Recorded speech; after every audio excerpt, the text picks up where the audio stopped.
Well, ladies and gentlemen, who is ready for a passionate player ratings? Because I know I am. And you better buckle yourselves in, because I am not holding back. I said in my match reaction yesterday, yes, it got a bit ranty towards the end. I'm sorry if you don't like that sort of stuff, but I just said what had to be said. The club is a mess, and that performance summed it up. It's what Ehab's been trying to do for a long time, and he's finally got his wish. Wow. Anyway, we're just going to crack into this, starting off with George Long. Now with Long, he was at fault for the goal, sort of. See, for the goal, Device ran across him from the corner, and I think Herbie Kane did as well. And Long, obviously, it was an easy catch for him, but it wasn't made easy by the fact that two players were running across him, and if he went to catch it, he'd flatten him. Now, Long, he should have caught it. And that's why I'm going to mark him down. Because without him, it definitely could have been more. He made a couple of decent saves. Not good, decent. It could have been more if it wasn't for George. So I'm going to give George a 4. But he was still pretty below average, as was the entire team. Pennington, he had a lot of the ball. Down that right-hand side, he had a lot of the ball. But the issue is, did nothing with it. Him and Bowler down that right-hand side, they did nothing with the ball. Pennington had a couple of efforts on goal, but didn't really get anywhere with them. But it was alright. Wasn't at fault for any of the goals. Was pretty defensively solid. Made the tackles when he needed to. So for that reason, Pennington's getting a 5. Jordy Device, first game as captain. Safe to say, it wasn't what he would have wanted. Now, Jordy was just meh. It was just meh. It was on a similar level to Pennington. Made a couple of dodgy tackles, but he was alright with Jordy. He's getting a 5 as well. Now, Angus MacDonald. Angus really impressed me. I'm not sure whether it's because it's his first game in nearly 2 years, but after the amount of time he's been out to come back and look so on the pace, made some brilliant blocks, put his body in the way, and despite the loss, it was a good performance from Angus. So he's getting a 5.5. So he was only slightly better than Geordie, but I'm happy for Angus that he's got in the team again. And he'll be very pleased with that as well. Now, Callum Elder. Elder was decent, whipped a couple of crosses in, didn't end up anywhere, but it was alright. So, Elder getting a 5.5 as well. Now, Dan Batty. I think Batty struggled. He's in there to put his body in the way, because that's the sort of player that he is. He did that a little bit, but they were putting the ball in places that he just couldn't reach. They were putting balls in over the top that he couldn't deal with, balls in down the flanks, which that wasn't his position to deal with. I saw a couple of tweets on the stroke of half-time saying get Stewart on for Batty because they're putting balls over the top which he can't cope with. And Batty struggled, definitely. 4. Now, Herbie Kane. Crap. Don't rate him at all. He misplaces passes. His set pieces are below par. He's just shocking. Why McCann still plays him, I don't know. Oh yes, I do, because he was good in League One. Why does McCann see anything in him? He's crap. He is awful. When he came in, I thought, okay, this will be a good signing. McCann trusts him, so he might work out. No, he won't, because he's absolutely horrendous. First game he played, passes going all over the place. It was against West Brom. Was it West Brom? No, Fulham. Fulham 1-0 defeat. It was misplacing passes all over the place. It was in there to control the midfield against Fulham. That he didn't do. Misplacing passes left, right and centre hasn't changed. Herbie Kane, you get a 3. John Torral. Now, Torral did very little. He had one header that was awful. He was just average. Very, very average from Torral.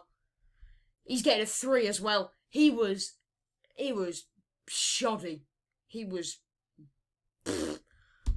Bowler. Now, Bowler had a lot of the ball. Did nothing with it. Decision making was awful from Josh. Couple of instances where all he needed to do was pull it back to the edge of the box or onto the edge of the D. But he shoots. He shoots when the keeper stood at his near post. And he shoots it at the near post. I've stood by this. I said it in my video yesterday.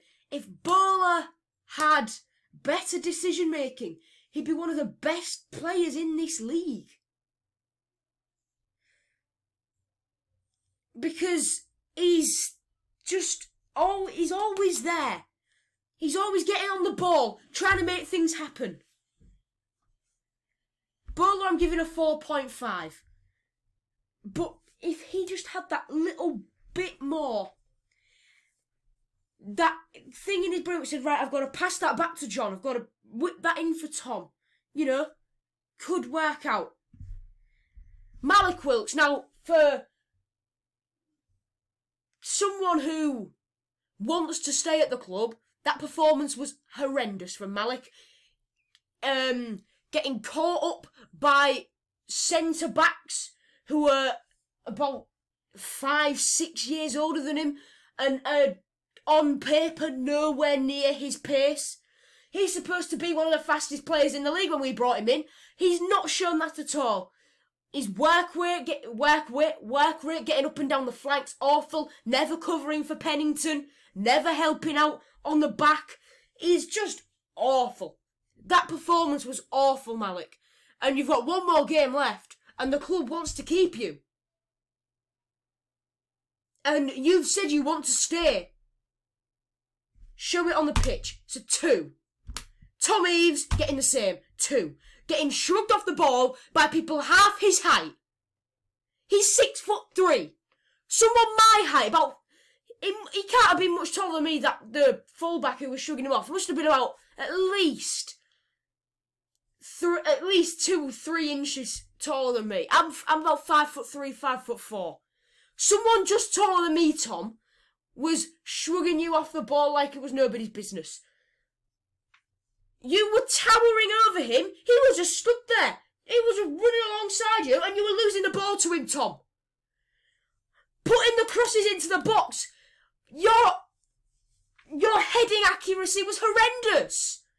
Yes, a lot of the crosses weren't very good, but Tom, when you got a head on the ball, you were horrendous, Tom. I love you. I love Tom Eaves. I love him. But wasteful. Anyway, after that, we are on now to the substitutes. George Honeyman. Why he still plays Honeyman, I don't know. Don't rate Honeyman. Don't rate him. And if we're in League One, he'll still go.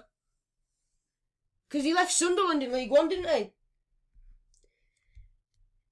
And he's not good enough for this league. He's not good enough. He had a shot from the edge of the box that nearly went out for a throw-in. Poor passing. All he does is run his Honeyman. And that continued. All he does is run. Honeyman's getting a 3. Scott. Now, I'm not going to give up hope on Scott yet. Because McCann played him on the left wing. He's not trained to play there. He played him on the left wing. And he's not... He gave him 10 minutes up front. No. He's a striker, so you play him up front. You don't play him on the left wing as you've tried to do with McGuinness, as you've tried to do with Lewis Potter. Doesn't work, Grant. You're delusional. Scott's getting a 5 because you played him out of position and we didn't get to see any of his qualities. He looked sharp, Scott looked sharp. He looked, when he passed the ball, that he wanted to make the right runs. So Scott's getting a 5. Josh McGuinness, 4. Useless. Useless. Another big lump of a target man that hasn't worked. Happened with Eves, happened with Ballard, happened with McGuinness as well. 4. Lewis Potter. Now, Keane came on and actually looked alright. Lewis Potter played 15 minutes and he was our best player. He had 2 efforts. Both of them were close. Lewis Potter looked sharp. He looked on the ball. He looked ready to start. He looked determined. He's one of the few players who actually looked like he wanted to be at the club. So for that, he's getting a 6. Samuelson as well. Why Grant waited so long to bring him on, I don't know. Because when he came on, he looked sharp. He only had about 5-6 minutes, but he looked sharp. He looked on it straight away. He had a couple of efforts. Give him a full 90. And I think Samuelson will be a brilliant player for us. He's getting a 6 as well. So the 2 players who had the least game time were our 2 best players. What does that show you?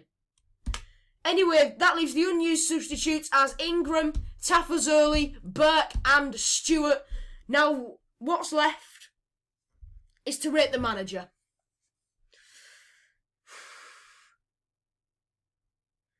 Now, during the drinks break, Grant McCann was just stood there watching all the players having a sip of water. He was not talking to them at all. It was up to Barry Richardson, the goalkeeping coach. It was up to Cliff Byrne, the assistant manager, and Tony Pennant, the first team coach, to motivate the players and give them one-to-one team talks each and tell them what to do. He was stood there, chewing gum in his mouth, arms folded, looking dull. He doesn't know what to do. Since Bowen and Grzycki have left, he's used the same system since January and it's not worked. Since our FA Cup win at Rotherham, we've picked up 2 points. 2 points. And he's unwilling to change the system. In his post-match press conferences, saying that the scoreline flattered Charlton, that he doesn't need to change the team, that we controlled most parts of the game. Deluded idiot. 1. Get him out. And the ref, Jared Gillett as well. He was alright. He was alright. There was a couple of decisions towards the end of the game which I thought could have gone our way that didn't. And let's face it, that was about it. Jared was solid. So he's getting a 6 because there was a couple of different decisions which I think shouldn't have been where they were. Anyway, that's player ratings done. Jesus Christ, I'm off for a lie down. See you later, everyone. Bye-bye.